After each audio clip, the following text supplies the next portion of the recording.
Hello, everyone. Welcome to our first video lecture for Chapter 5. In Chapter 5, we're going to be exploring the foundational concepts of clinical terminology, classifications, and code sets. A lot of people who are outside of health information management think that these are all the same kind of things, but there's more to it. To do this, you'll learn key definitions. You'll learn what a terminology is, what is nomenclature and classification. You'll understand their importance in organizing medical content for patient care, research, reimbursement, and other purposes. We'll talk about how this data is captured and how it's used, both in a fine level of granular detail and in the aggregate, meaning a more than one person across a wide range for billing and statistics. You'll be introduced to some of the major systems like SNOMED CT, CPT, ICD-10-CM, ICD-10-PCS, and others. There's even an ICD-11 coming out sometime in the near future. We'll talk about these code sets' structure, purpose, and role in interoperability and electronic health records. And by then, you'll have a solid grasp of why this information is important in HIM. So let's get started. Okay, as discussed, this chapter will deal with clinical terminologies, classifications, and code sets. So let's go over some definitions. First of all, what is a terminology? A terminology is a set of words, codes, and their design and use specific to a domain. Nomenclature is a system of names that follow pre-established conventions.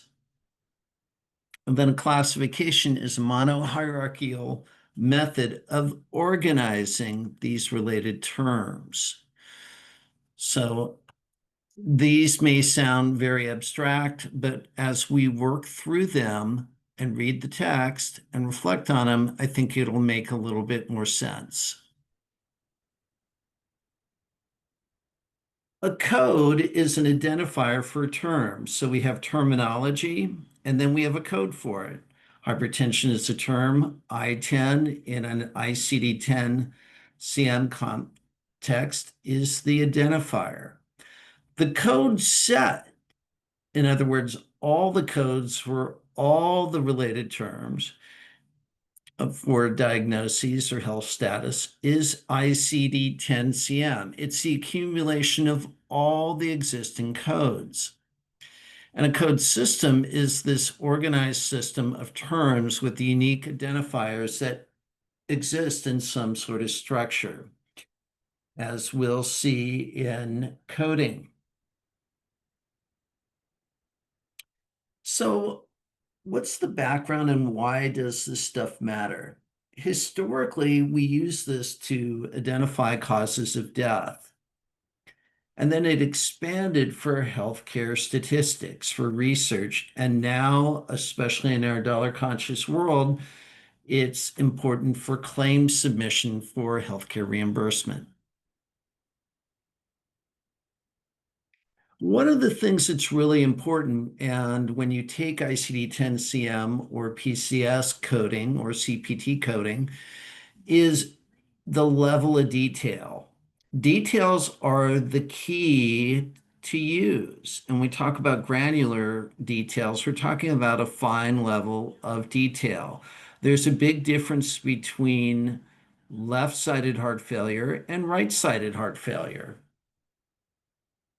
It certainly makes a difference if you have a left fracture, left arm fracture, or a right arm fracture. So all these details kind of work together so we can have precise, granular detail. And of course, it's even more important now that we have electronic health records because nobody's going to be sitting here and parsing out fields of text to make sense of it.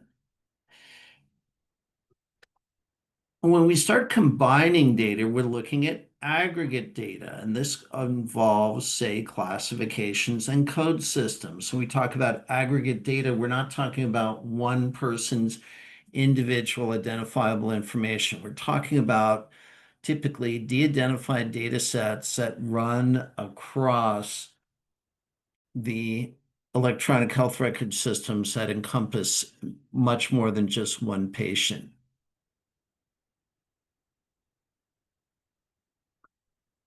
So we also have primary and secondary data use. Primary is very granular. So we're looking at decision support systems. We're looking at evaluating a patient's diagnostic tests so we can treat them. That's an example of primary use. We look at secondary use, we're looking at aggregate data, we're looking at billing, we're looking at payment, those types of uses.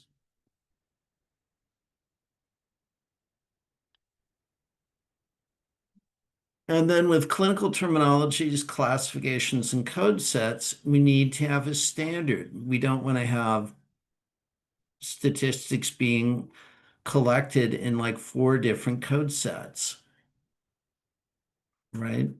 So we need to have a standard, and this is addressed in federal law, right? We want to have ICD-10-CM be the standard for collecting diagnosis data, right? And then in terms of how it relates to interoperability, if we have code sets of the same number of fields, certainly that allows data to be exchanged that much easier. And again, now we get into the clinical terminologies. Clinical terminologies form the basis of the coded data. They give us the structure, right? And so we see behind the scenes with health information exchanges these types of clinical terminologies that allow things to be exchanged between one and electronic health record system to another. And we also have reference terminologies, and these provide semantics. In other words, if we have some sort of structure to these terminologies, then it's much easier to retrieve them and map them to individual code sets. And an example of this is SNOMED CT. SNOMED CT is a clinical terminology. It is not a coding or classification system. It's used for documentation and reporting. There are no book of codes. Their coding professionals in HIM don't assign SNOMED CT codes. They're implemented behind the scenes in software applications, and they give us this granular level of clinical data capture. The purpose is to have standardized clinical phrases. And you can think of this in how we describe certain things, right? We want to have things coded or classified or sorted into the finest level of detail possible. So instead of just saying heart failure, we'll say left-sided heart failure, or maybe we'll say acute on chronic heart failure. And it gives us that much finer level of detail. And the structure for SNOMED, it has concepts, descriptions, and relationships. Here's an example. You have SCT-ID, you have the item identifier, you have a partition, then you have the check digit. Then you have the extension item identifier, you have the namespace identifier, you again have the partition, and then yet another check digit. And we don't normally see these when we review records, but they're behind the scenes, structuring these terms in a standard way so electronic health record systems can understand them. CPT, which you learn about in our program, is current procedural terminology. It's nomenclature used for reporting procedures, particularly procedures here in the United States that are done in medical offices. And they're print, ebooks, they're software applications, and so on. And these are assigned by professional coders, typically coders who have an RHIT or a CPC type of credential. And these are the standard for certain certified EHR systems, particularly here in the United States. CPT provides us a uniform languages for services, procedures, and so on. So let's think about a COVID immunization. There is a CPT code for that type of service, right? So the purpose of these codes, it reports them, right? So if somebody is an established patient and it's a comprehensive office visit, there's a CPT code for it, right? And again, it has structures, and you'll learn a lot more about that when you take CPT, but the kind of overview is that there's category 1, category 2, category 3, and then there are modifiers, which are essentially almost like notes that go on the claim that tell us something. For instance, modifier 25 tells us that a separately identifiable procedure was done in addition to an evaluation and management type of visit. There are also nursing terminologies. These are used to report nursing care. And there's several different ones. There's the nursing intervention classification, there's innovations, there's nursing outcomes classifications. As a health information professional, I've known of them. I've never actually used them. Now we get into classifications. Classifications is the key to secondary data use. So when we look at health statistics, we want to determine a payment, say that's based on a hierarchical condition category, we want to monitor public health, we want to improve financial performance. This is where the classification systems come in. And the one that you'll learn about in our program is the International Classification of Diseases, the 10th revision clinical modification. This is developed and maintained by the National Center for Health Care Statistics, and there is an ICD-10 Coordination and Maintenance Committee. It's updated in April and October, and you can get these on ebooks, on print, in software applications. They're the same codes that you see in encoders. And these frequent updates kind of tell us why we need to buy new code books if we're going to be a professional coder. These codes are assigned by a coding professional. These specifically in the hospital setting are the RHIT, CCSs, and so on. And how do we use them? We use them to report diagnoses on a healthcare claim, particularly with the HCC reimbursement model, which you'll learn about when you take reimbursement methodologies. What an HCC is basically a way of classifying a disease or a health status, if you will. And based on that, the insurer gets paid X amount of money. So it's a way of capitating payment. And the structure for these ICD-10 CM codes is 3 to 7 characters. We also have ICD-10 procedure coding systems, the PCS, and this was created by 3M, the company now known as Solventum, and it's maintained by the Centers for Medicare and Medicaid Services, which we normally refer to as CMS. And these are updated in October and April as well. You can get them online, you can get them in software applications. And again, these are for hospital-based procedures, and they're assigned by a coding professional. There's 7-character codes always. There are no 3-character ICD-10 PCS codes, and these are for medical and surgical procedures that are done in the hospital setting. And they're tables, indexes, and definitions, and you will learn much more about this in ICD-10 PCS. ICD-11 is coming. Some countries are already on this. This is the latest classification system. It reflects the most recent scientific and medical advances.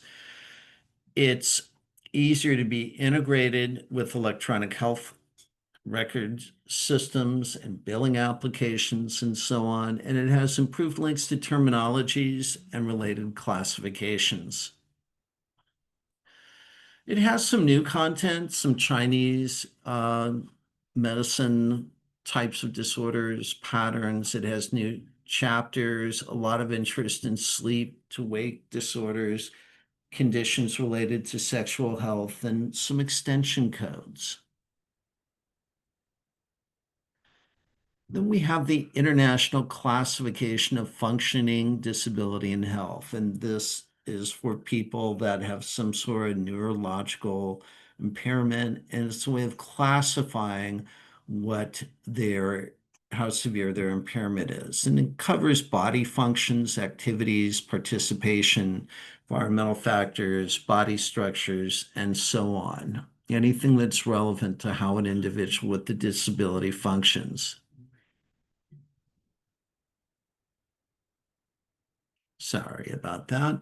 And then one that's of particular interest for any of you who are thinking about becoming an oncology data specialist is ICDO.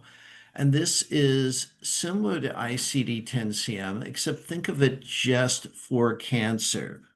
And this is used by cancer registries. And it gets into a level of detail on codes that you otherwise wouldn't get. For instance, we may have codes in ICD-10-CM for thyroid cancer, but there isn't one that exists for hyperplastic thyroid cancer with a certain type of morphology. And that's what ICDO does. So it's not a matter of one code set being better or different than another. They serve different purposes. The purpose for ICDO is to classify oncology, in other words, cancer disorders. And again, we report cancers to state and ultimately national registries. Their dual classification, and it gets more into morphology and histology than ICD-10, as mentioned earlier.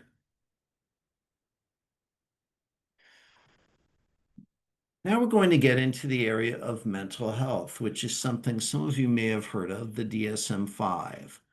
This is a classification system for mental disorders covering depression, schizophrenia, substance abuse, and so on. And like any other classification, you can get it hard copy online or in a software application. DSM-5 language is incorporated into the ICD-10-CM codes, so they almost seem almost identical. And what providers use this for is clinical assessments, developing treatment plans, and communicating with other mental health care providers. LOINC is something that's used for labs and observations. So logical observation identifiers and names and codes. And it's a system for identifying these measurements. They don't have a book of codes, nobody assigns these, but these are implemented in software applications. A lot of times we'll see these in labs. We'll also see them when there's studies involving exercise and other observational data. What LOINC does is it standardizes these names and codes for the identification, of laboratory and clinical variables. And we have a fully specified name that has either 5 or 6 parts. And you see these in labs, you see them in, say, organizations like pathology consultants and what have you. And basically, they assist in data being moved around. Your text gives us some examples of the LOINC system.